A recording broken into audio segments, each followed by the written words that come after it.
Hey everyone, today's topic is all about worrying. And I've got the $1 million question to ask yourself before you go on that worry trip. Let me introduce myself. My name is Lynn and I empower men and women to step outside of their comfort zone and begin living a life, having relationships, having a business that they could have never imagined. Let's go back to the subject of worrying. Goodness sakes, my family has been kind of on a worry kick lately, and I've had to step back and really do some introspection and, ask myself that $1 million question. We've had, kids making decisions about future jobs, where they're going to go to their next school for their continuing education, all kinds of things. And we can go off on a tangent and worry about the what ifs if we're not careful. So I've come up with $1 million question that we should ask ourselves before we go hitch a ride on the worry train. So the thing is we as humans really have to face a brutal truth, and that is that there is really nothing in life. There's not much in life that we can control. A lot of it, not everything, is out of our control. And that is something that's really hard for the control freaks, the micromanagers, maybe the type A's, the perfectionist, maybe even the pessimist, or just Americans in general, because we are such an independent people. So this idea that we're not always in control is super hard for us to really embrace. And I want to give you a little bit of kind of a sciencey part of what happens in our brain and in our body when we worry. Now, a lot of this you should know. You should be familiar with some of these terms, but I think it's important for when we are ready to hitch a ride on the worry train to really know what's going on inside of us. So our brains can't distinguish emotionally between what is real and what is imaginary. It's just a brain. It can't distinguish between what is real and what is imaginary. And often we go straight to the worst case scenario in our brain. And our brain feels like it's a threat. It's really, if you want to get really sciencey, it's the amygdala. That's the part of the limbic system. But our brain feels that it's a threat, this worst case scenario. So it goes on high alert and it starts to kick into this fight or flight behavior. And there's a stress hormone that is released inside of us, and it's called cortisol. I know you've heard of that. Our blood pressure can spike. Our field of vision narrows, meaning that's all we can think about. Our vision narrows. This thing that has us worried is all we can think about. And then we drag our brain through this what if mud, this mire. That's all we want to think about. And what we can do as humans is we can have some unhealthy distractions. Ask yourself, have you ever done this? Are there times when you can't sleep, right? That's me, because you're worried. Or you break out in a sweat. Or we get crabby and we take it out on people. A lot of times we take it out on the people that we love. Or we bite our nails. Or maybe you drink or take drugs, or you do both to distract yourself. Maybe you binge watch on TV. Maybe you play video games till 3 in.the.morning as a distraction. You excessively play video games. Or maybe you just go out and party, or you go to the next bar, whatever. But here are some healthy responses that you and I can begin to do. The first one is we can create a take care of me plan. I'm going to take care of me. Whenever we feel like we're going to be on this worry train, we can decide we're going to take care of me. And that means to eat well, to exercise, to sleep. Maybe that means you're going to start taking melatonin. Maybe, and this is a big one, to remove the toxic people in your life that promote or feed off or fuel worry. Maybe it's just controlling your calendar and saying no to things that make you stressful or stressed out. Here's another healthy response. You can embrace affirmations, healthy affirmations. And here's some examples. Now, just an FYI, I have affirmations that will come to your mailbox in the form of videos from me to you, speaking to you. I will speak affirmations to you. It's something brand new that I just came out with, absolutely free.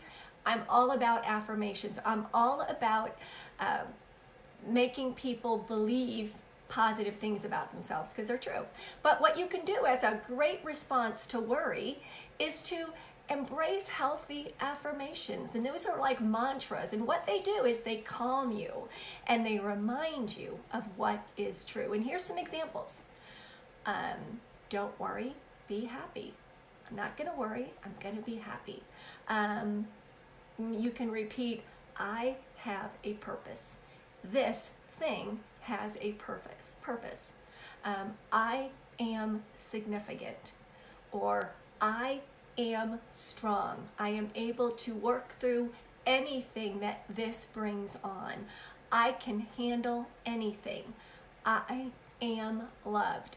All of those mantras are healthy. Remember, they're much better than the unhealthy ones of binge watching TV, playing excessive video games, taking your frustration out on your loved ones.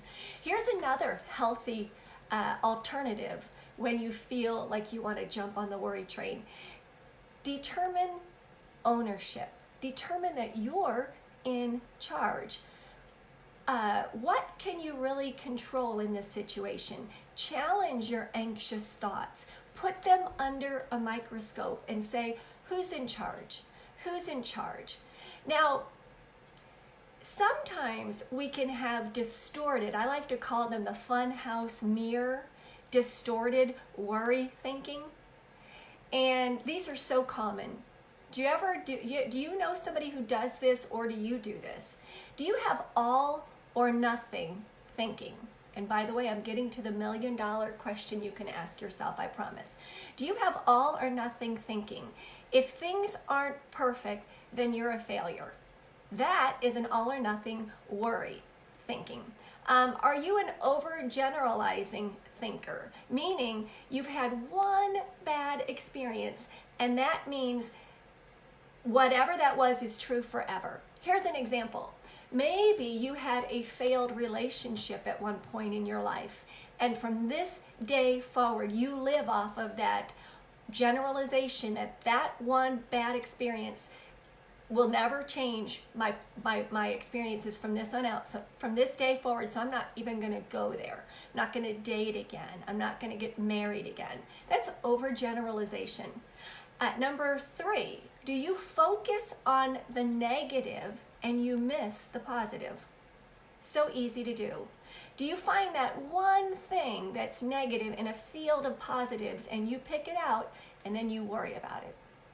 That's focusing on the negative. And the last one is, are you a mind reader or a fortune teller thinker? Do you make negative interpretations without any proof? Like the sky is falling, the sky is falling. That drives me crazy, but don't be that way. So here's the $1 million question that you can ask yourself when you feel like you want to get on the worry train. And here it is. Ask yourself, is this a situation that I have no control over? If the answer is yes, you gotta let it go. Is this a situation that I have no control over, or is this something I can take action on? Because if it is, then come up with a plan. Maybe it's getting help. Maybe it's strategizing with somebody. Maybe if you've had bad health news, you get a second opinion. Maybe if it's something with your business, you begin to make a business plan around it. So the $1 million question about worrying is this a situation that I have no control over, which most of them are, or is this something that I can take action on? Because action getting into movement, getting going, and having a plan will supersede your anxiety about it. Anxiety happens when we ruminate and we don't take action. And if there's nothing you can do about your situation, then there's no action that needs to be. And you can take a breather and know that things are going to progress the way they're supposed to, with or without your help. So I hope I didn't overgeneralize that, but this is such an important topic because we as humans like to be in control. We love to be in control, and there are some things we have no control over. So ask yourself, next time you get the feeling that it's coming up, ask yourself the million-dollar question. Is this something I have control over? Or is this something that I can take action on?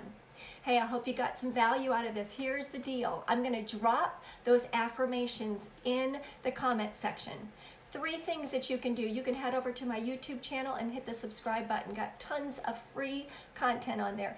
You can head over to my Facebook page and hit the like button. Different free content. And lastly, you can go to my website, lynnschrader.com. Got even more free content on there. Thank you so much for watching. Have a great day.